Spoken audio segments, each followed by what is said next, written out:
de los últimos tiempos. Acompáñanos en este camino junto con Celina Villarreal. Las revelaciones a través de Radio Remanente.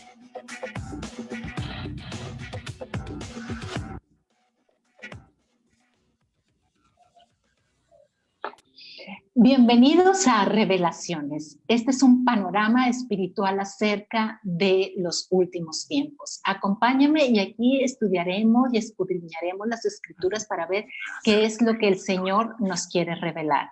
Yo soy Celina Villarreal y pues estoy transmitiendo en vivo desde Monterrey, México para Radio Remanente, la radio de tu vida, y les mando un fuerte saludo a todos nuestros amigos que nos sintonizan en el Valle de Coachella, así como a todos aquellos que se conectan vía Facebook o YouTube. También pueden escribirnos a través de WhatsApp, de un mensaje de WhatsApp al 760-655-6827. Recuerden que estamos en vivo, así que si tienen alguna pregunta, alguna duda, un comentario, pues háganlo saber y con gusto y hasta donde esté en mis manos, pues trataré de contestarlo. También pueden escribirnos a través de la página de Facebook o al portal soyremanente.org.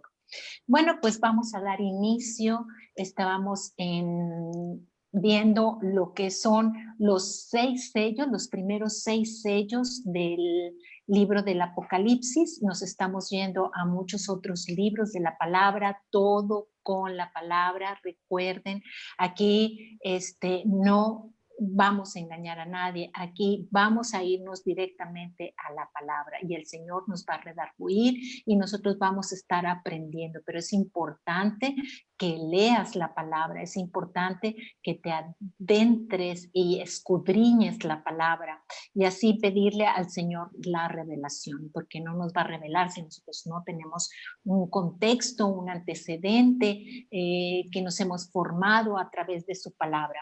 Bueno, vimos todo lo que es el capítulo 6, ya vamos a entrar al capítulo 7 del libro del Apocalipsis. Y en el capítulo 7 vamos a ver los 144,000 sellados. Esto es causa de mucha controversia, pero aquí vamos a ver todo el significado de cada uno de los nombres que se nos da, de cada elemento que se nos da, de cada figura con el apoyo de la Biblia. Nosotros vamos a estar yéndonos al libro de Ezequiel, de Daniel, a las epístolas de Tesalonicenses, a la epístola de Pablo a los Corintios y también, por supuesto, Mateo 24, que tiene mucho que ver con relación a los últimos tiempos. Vamos a empezar, primero Dios, y con la bendición del Señor, a leer los versículos del 1 al 8 para ver de qué se trata este sello a los 144,000 sellados.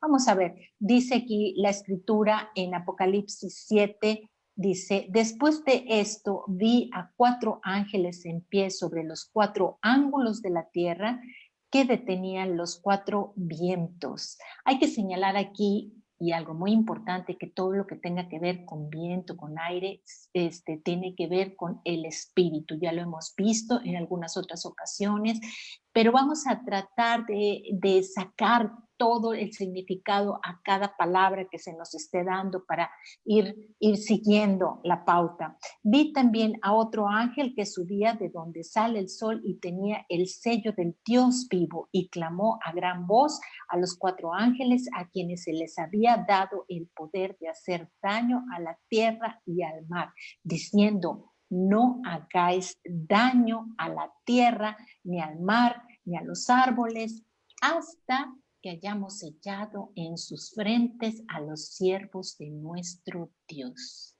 ¿Quiénes son esos siervos que menciona aquí? Siervos de nuestro Dios. ¿Quiénes son aquellos que van a ser sellados? quiénes son aquellos y por qué van a ser sellados. Dice aquí, y oí el número de los sellados, 144,000 sellados de todas las tribus de los hijos de Israel, y aquí menciona 12,000 sellados de cada tribu. Es curioso porque ya investigando bien, conocemos las 12 tribus, como fueron bendecidas por su padre Jacob, como falta aquí la tribu de Dan y fue sustituida por Leví, porque Leví no tenía propiedad, recuerdan, porque es una tribu que iba a estar al servicio del templo, al servicio de Dios en intercesión y adoración. Y también aquí está faltando la tribu de Efraín, pero vamos a ver qué significa, porque a cada uno los cuenta como 12,000 sellados. Vamos a ver aquí de qué se trata y quiénes son y de dónde vienen estos sellados en las frentes, dice aquí. Y para empezar con todo esto tendríamos que irnos a Ezequiel 9. Es importante que nosotros no digamos nada por nuestra cuenta.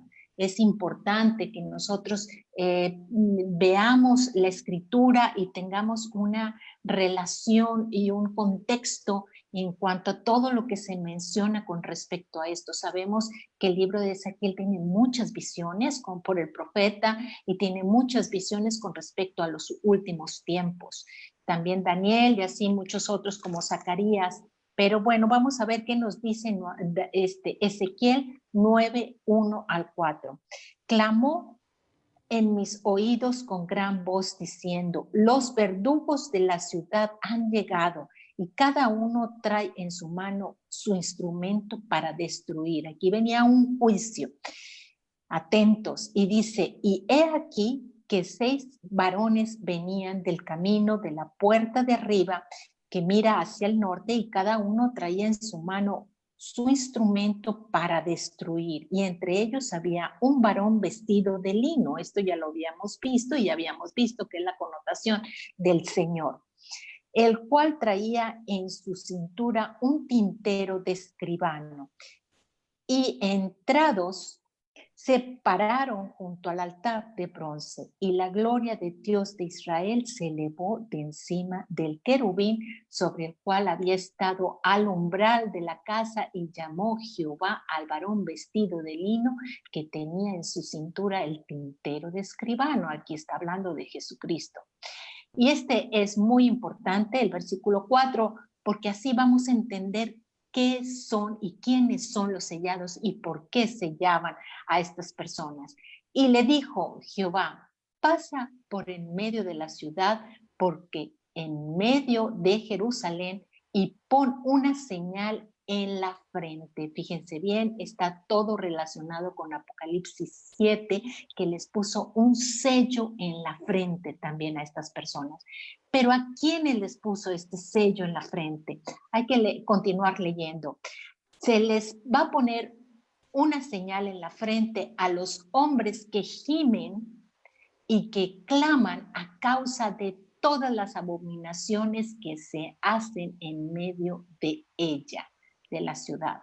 Es importante resaltar que aquellos que interceden, que gimen, que claman, esto lo dice en Ezequiel, no lo estoy diciendo yo, aquellos que gimen, que claman, que interceden, esos van a ser sellados porque no pueden ser destruidos. Necesitamos a personas que giman, que clamen, que oren, que intercedan por todos aquellos que han pasado por este tipo de situación. Entonces, los intercesores, esos servidores, esos ministros son los que van a ser sellados. Y hace una referencia a las 12 tribus de Jacob. Y aquí quiero resaltar que en Génesis 48 y en Génesis 49, en estos capítulos, Jacob hace una bendición especial a sus hijos, a los 12, a las 12 tribus de Jacob se llama, las 12 tribus de Israel, y les hace una bendición y a cada uno le da un ministerio, que luego ese ministerio se va a transportar y a trasladar a la iglesia ahora en día, a los diferentes ministerios de la iglesia hoy en día. Si nosotros leemos esos capítulos, que les aconsejo que los lean, todo chequen y todo averigüen y estudien qué es la palabra que le estoy dando, nos vamos a dar cuenta que cada uno tiene un ministerio. Aquí tenemos el ministerio de evangelismo dado a Rubén, el hijo mayor de Jacob de Israel. Tenemos el ministerio de la alabanza. La alabanza le es dada a Judá. Entonces aquí ya estamos viendo que es el ministerio de toda una iglesia con todo el cuerpo, con sus diferentes miembros. Unos se dedican a evangelizar, otros a la alabanza. Por decir aquí también la tribu de Leví que se menciona aquí es la tribu de la intercesión, de la oración, del sacerdocio. Tenemos la tribu de Dan que se le dio el juicio como juez, el de Benjamín como soldado, el de Isaacar era el de los alfareros, alfareros aquí trae la connotación de una formación. ¿Y quién está en la formación? Los educadores, los maestros, los que enseñan la palabra. También, porque aquí también lo señala como hombres de aprendizaje, Zabulón como un puerto, aquellos que consuelan, aquellos que tienen el don de consolar. También tenemos a la tribu de Neftalí, que es un guerrero, un soldado, a Gad, que se le dio también como soldado, a Aser, que le da también el ministerio de provisión, de proveedor, a Efraín, como fue el primogénito de José, aquí le dividió a José su herencia, su bendición, a estos dos hijos, Efraín y Manasés. Le tocó a Efraín el ser primogénito, tiene el de líder, aquí se le da un atributo, un ministerio de liderazgo, y a Simeón como la garantía, porque él también fue la garantía cuando dejaron a uno de los hermanos para ir por el padre cuando fueron a dar a Egipto ante José el hermano. Bueno, pues aquí tenemos a todos los tribus, porque aquí dice que a ellos serán sellados, pero nosotros bien sabemos que dentro de estas 12 tribus, 10 de las 12 tribus no se pueden determinar y no hay manera no se mantuvieron puras y no hay manera de situarlas en esta situación y en este repartimiento o en estos sellos. Entonces está claro que los 12 son cada uno en cuanto a su ministerio, los siervos que están ministrando para el servicio del Señor, y como lo vimos en Ezequiel 9, 1 y 4, sobre todo en el versículo 4, que son aquellos que gimen, que interceden por aquellos que van a estar pasando. El Señor los necesita sellar porque tiene que haber alguien que esté día y noche intercediendo y ministrando lo que es a la iglesia, que esté ministrando lo que es los negocios del Dios o el ministerio del Señor. Bueno, pues ya entramos y ya cuando pudimos reconocer ya quiénes son estos 144,000 que salen de las 12 tribus, y digo 12 tribus que ahorita vuelvo a repetir, no están definidas así como tal, sino somos todos la iglesia las que tenemos un sello de cada una en diferente ministerio. Ya vimos los 12 ministerios aquí situados. Y vamos a continuar con el Evangelio, con el capítulo 7, el versículo 9 del Apocalipsis. La multitud, dice aquí, la multitud vestida de ropas blancas. Y aquí también vamos a llegar a otra controversia, porque algunos dicen que la iglesia no va a llegar a la gran tribulación. Vamos a ver qué nos dice la palabra, no qué nos dice el hombre o qué nos dice un predicador o qué nos dice un padre, un pastor, un hermano o qué nos dice un conferencista, sino qué nos dice el Señor en su palabra.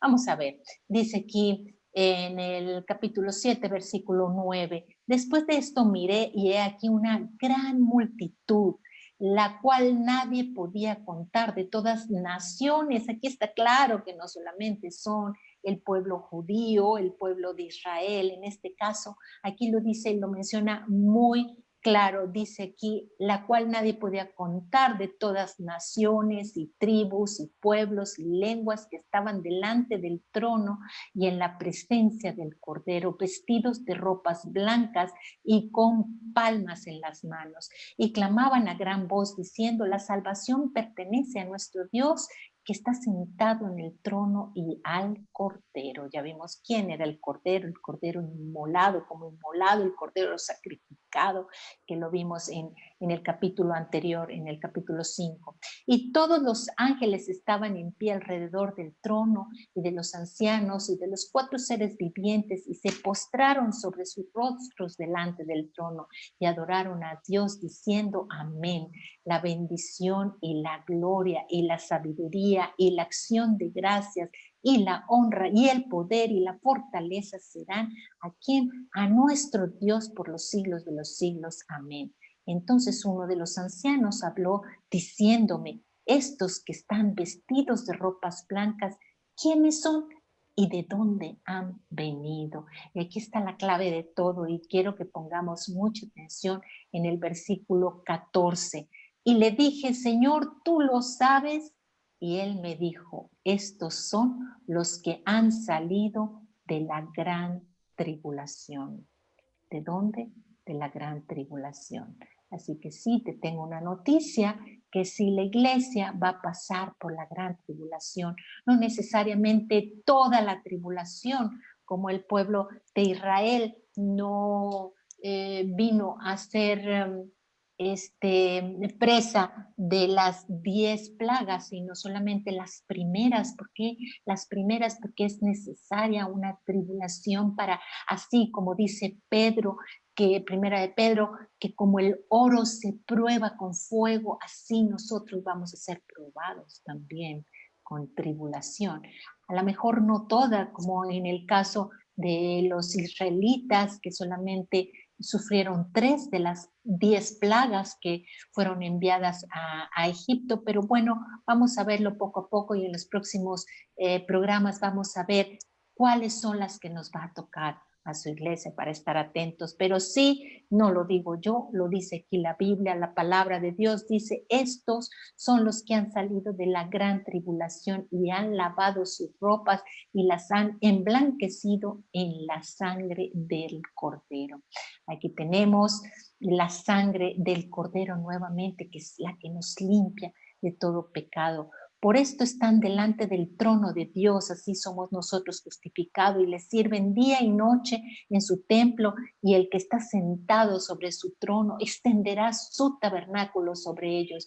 Ya no tendrán hambre ni sed, y el sol no caerá más sobre ellos, ni calor alguno, porque el Cordero que está en medio del trono los pastoreará. Qué hermoso esto. Y los guiará a fuentes de agua viva, y Dios enjugará toda lágrima de los ojos de ellos. Esto quiere decir que ya no va a haber más tristeza, ni más lamentaciones, ni más rollos de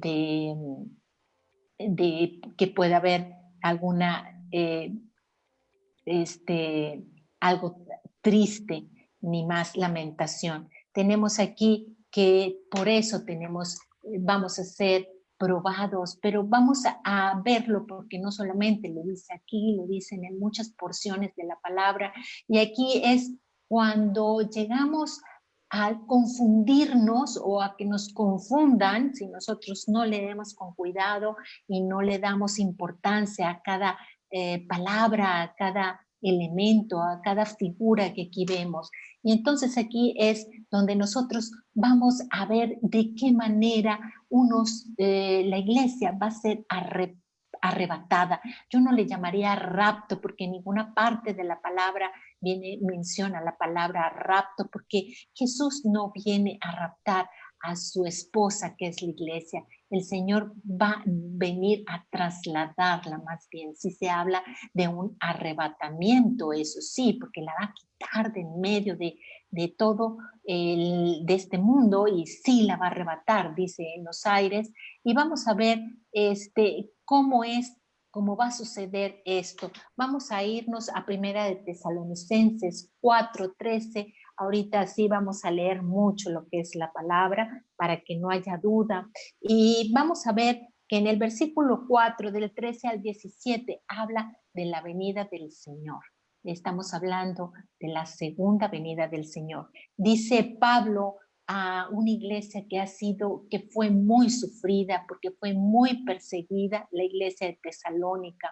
Habla a Primera de Tesalonicenses, dice: tampoco queremos, hermanos, que ignoréis acerca de los que duermen. Aquí la palabra dormir habla de que ya murieron, o sea, ya no están en esta vida, en este mundo, para que no os entristezcáis como los otros que no tienen esperanza. Aquí, gracias a Dios, nosotros sí tenemos esperanza, porque si creemos que Jesús murió y resucitó, así también traerá Dios con Jesús a los que durmieron en él. Por lo cual os decimos esto en palabra del Señor, que nosotros que vivimos, que habremos quedado hasta la venida del Señor. Él pensaba que iba a ser transformado, pero no pasó así, pero sin embargo aquí nos los explica: no pereceremos a los que durmieron. ¿Por qué?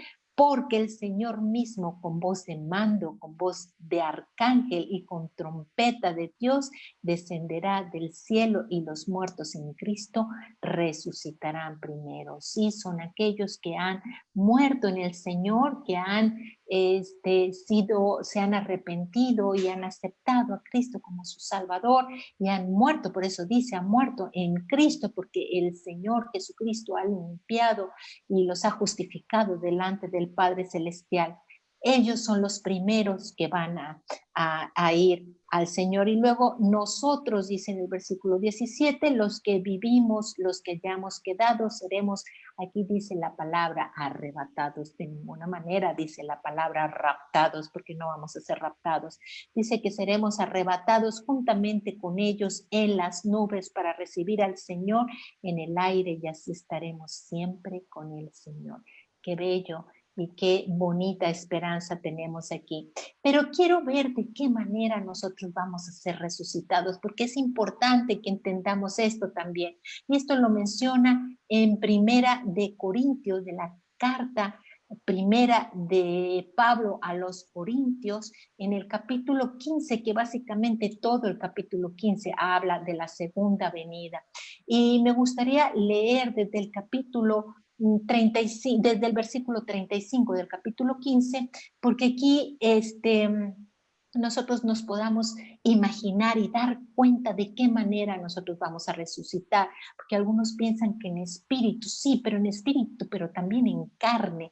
¿Qué tipo de carne es? Y para saber qué tipo de carne es y poderla nosotros imaginar, si se puede así decir, vamos a leer esta porción de Primera de Corintios 15:35.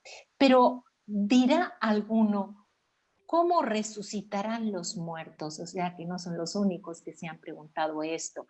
¿Con qué cuerpo vendrán? Dice Pablo. En el 36 dice: necio, lo que tú siembras no se vivifica, sino muere antes. Y lo que siembras no es el cuerpo que ha de salir, sino el grano desnudo, ya sea de trigo o de otro grano. Pero Dios le da el cuerpo como Él quiso. Fíjense bien, y cada semilla su propio cuerpo. No toda carne es la misma carne, sino que una carne es la de los hombres Aquí estamos de acuerdo que una carne es la de los hombres y hay otra carne de las bestias. Estamos hablando de los animales. Otra, la de los peces, porque la de los peces tiene otra carne, otro tipo de ADN. Otra, la de las aves, ese es otro tipo de carne. Y hay cuerpos celestiales, ese es otro tipo de cuerpo. No nos confundamos, no vamos a resucitar solamente en espíritu, vamos a resucitar, aquí lo dice claramente, en cuerpo, pero en cuerpo espiritual, que va a tener espíritu, obviamente. Dice, ya hay cuerpos celestiales y cuerpos terrenales. Tú y yo, tú que nos estás escuchando, y yo tenemos un cuerpo terrenal, diferente al cuerpo de los animales, al cuerpo de las aves, al cuerpo de los peces, como aquí lo menciona, pero también hay cuerpos celestiales. Pero una es la gloria celestial y otra la gloria terrenal. Esto lo dice bien claro Salomón cuando dice la gloria de los jóvenes es la fuerza. Sí, porque en la carne de los jóvenes tienen la fuerza y dice que la de los ancianos o las personas mayores es la sabiduría. Bueno, todos aquellos que llegan a ser sabios aún de ancianos, pues bueno, los felicito porque esta es su gloria, la sabiduría, porque hay quienes llegan a la ancianidad y pues no llegan a ser sabios, pero bueno, esa es otra historia. Aquí tenemos que la gloria, hay gloria de cuerpos celestiales que es una y otra la de los cuerpos terrenales. Dice en el 41, una es la gloria del sol, otra la gloria de la luna, otra la gloria de las estrellas, pues una estrella es diferente a otra en gloria, cada una tiene su gloria. Y así también es la resurrección de los muertos, siembra en corrupción y resucita para incorrupción. ¿Qué habla, cómo habla de esto que siembra para corrupción? Claro, porque este cuerpo que tenemos ahorita, este cuerpo terrenal, es un cuerpo que tarde que temprano se va a corromper. Cuando nosotros llegamos a dormir o a morir en este cuerpo, nuestro cuerpo se va a corromper. Por eso dice que siembra para corrupción, pero se resucitará para incorrupción. Se siembra deshonra, perdón, y resucitará en gloria, se siembra en debilidad y se resucitará en poder. Se siembra en cuerpo animal, humano, carnal y se resucitará cuerpo espiritual. Hay cuerpo animal y cuerpo espiritual. Que no se nos olvide esto, no pensamos que solamente vamos a ser unos espíritus que flotan, no, vamos a ser un cuerpo, pero un cuerpo espiritual. Así fue como resucitó el Señor, en cuerpo espiritual que se puede tocar, que puede ser tangible, pero también se puede trasladar y transformar, así también como cuerpo celestial. Y así también está escrito, dice aquí, que fue hecho el primer hombre Adán, alma viviente. El posterior Adán, está hablando de Jesús, espíritu vivificante. Y aquí es hermoso porque podemos recordar Pablo también la carta a Romanos en el capítulo 8, versículo 11 dice, si el mismo espíritu que levantó al Señor Jesucristo de los muertos mora en nosotros, ese mismo espíritu que levantó al Señor de los muertos nos vivificará, como dice aquí, también nos hará espíritus vivificantes, vivos, aquí quiere decir. Está muy interesante todo esto. Lástima que se va el tiempo muy rápido, pero bueno, aquí nos quedamos en que nosotros vamos a pasar de la iglesia por una parte de la tribulación, de la gran tribulación. No lo digo yo, aquí lo dice el jueves vamos a hablar en diferentes cartas de Pablo, refiriéndose también a que la iglesia va a pasar por la gran tribulación. Asimismo, en Mateo 24 también menciona que es necesario que suframos algo de la gran tribulación. Y pues bueno, con esto me despido por el momento. Recuerden que el próximo jueves a la misma hora, de 2 a 2:30, tiempo del Pacífico, vamos a seguir en vivo la transmisión para seguir hablando de este asunto tan interesante. Recuerda que si nosotros leemos esta palabra y nosotros la guardamos, dice el Señor aquí misma en esta palabra, en Apocalipsis 1:3, bienaventurado el que lee y los que oyen las palabras de esta profecía y la guardan, las cosas que en ella está escrita, porque el tiempo está cerca. Qué bueno que estás escuchándonos, que estamos leyéndola, que estamos aplicándola, obedeciéndola, aprendiéndola. No dejes de leer la palabra para que nadie nos engañe. Dice en Primera de Tesalonicenses 2 que van a venir primero los engañadores. No permitamos que nos engañen. Si nosotros conocemos la verdad, no es fácil que nos engañen. Bueno, pues esto ha sido todo y pues una vez más les doy las gracias por haber acompañado en este programa y pues nos vemos en la próxima transmisión, el próximo jueves a la misma hora. Gracias.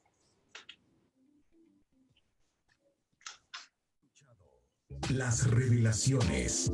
Acompáñanos en una próxima entrega, aquí, a través de Radio Remanente, la radio de tu vida.